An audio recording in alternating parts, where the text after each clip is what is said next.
अब से कुछ दिन पूर्व देश ने अपने किसानों को अनेक बंधनों से मुक्त किया है।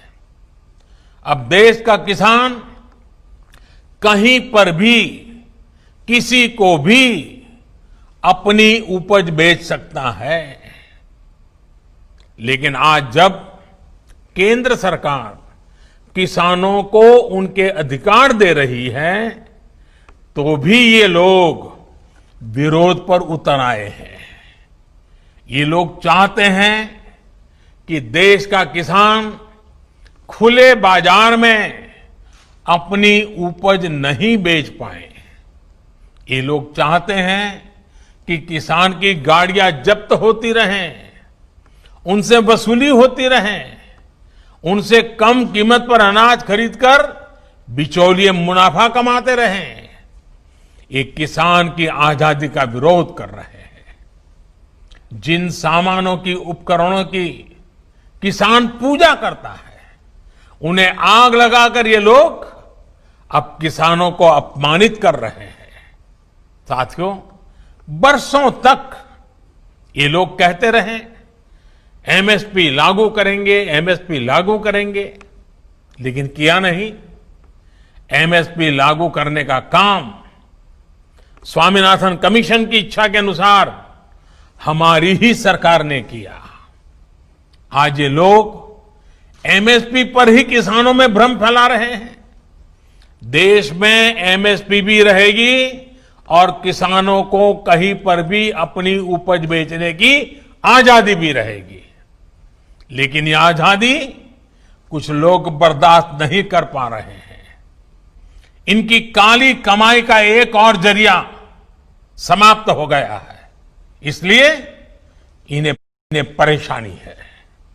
साथियों, कोरोना के इस कालखंड में देश ने देखा है कि कैसे डिजिटल भारत अभियान ने जनधन बैंक खातों ने, रुपे कार्ड ने लोगों की कितनी मदद की है। लेकिन आपको याद होगा, जब यही काम हमारी सरकार ने शुरू किए थे तो ये लोग इनका कितना विरोध कर रहे थे। इनकी नजरों में देश का गरीब, देश के गांव के लोग अनपढ़ थे, अज्ञानी थे। देश के गरीब का बैंक खाता खुल जाए, वो भी डिजिटल लेन देन करें, इसका इन लोगों ने हमेशा विरोध किया। साथियों, देश ने यह भी देखा है कि जब वन नेशन वन टैक्स की बात आई, जीएसटी की बात आई, तो फिर ये लोग फिर विरोध करने के लिए मैदान में आ गए। जीएसटी की वजह से देश में घरेलू सामानों पर लगाने वाला टैक्स बहुत कम हो गया है। ज्यादातर घरेलू सामान, रसोई के लिए जरूरी चीजों पर टैक्स अब या तो नहीं है या फिर 5% से भी कम है। पहले इन्हीं चीजों पर ज्यादा टैक्स लगा करता था, लोगों को अपनी जेब से ज्यादा पैसे खर्च करने पड़ते थे। लेकिन आप देखिए, इन लोगों को जीएसटी से भी परेशानी, ये उसका मजाक उड़ाते हैं, उसका विरोध करते हैं।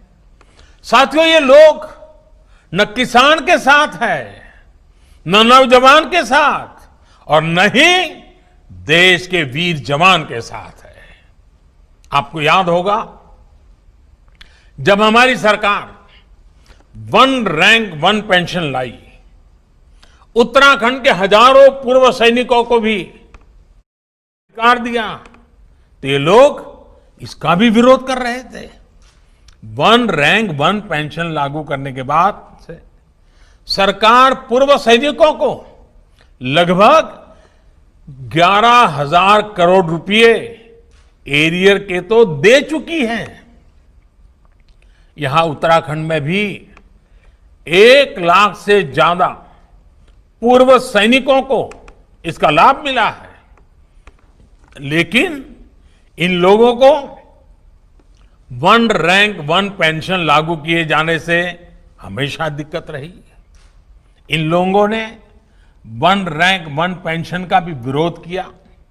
साथियों, बरसों तक इन लोगों ने देश की सेनाओं को, देश की वायुसेना को सशक्त करने के लिए कुछ नहीं किया। वायुसेना कहती रही कि हमें आधुनिक लड़ाकू विमान चाहिए, लेकिन ये लोग वायुसेना की बात कभी नहीं सुनी, उसको नजरअंदाज करते रहे। जब हमारी सरकार ने सीधे फ्रांस सरकार से रफाल लड़ाकू विमान का समझौता कर लिया तो इनको फिर दिक्कत होने लगी। भारतीय वायुसेना के पास रफाल विमान आए, भारतीय वायुसेना की ताकत बढ़े, ये इसका भी विरोध करते रहे। मुझे खुशी है कि आज रफाल भारतीय वायुसेना की ताकत बढ़ा रहा है। अंबाला से लेकर के लेह तक उसकी गर्जना भारतीय जांबाजों का हौसला बढ़ा रही है। साथियों, 4 साल पहले का यही तो वो समय था जब देश के जांबाजों ने सर्जिकल स्ट्राइक करते हुए आतंक के अड्डों को तबाह कर दिया था। लेकिन ये लोग अपने जांबाजों हज की प्रशंसा करने के बजाय उनसे ही सर्जिकल स्ट्राइक के सबूत मांग रहे थे। सर्जिकल स्ट्राइक का भी विरोध करके ये लोग देश के सामने अपनी मंशा, अपनी नीयत साफ कर चुके हैं।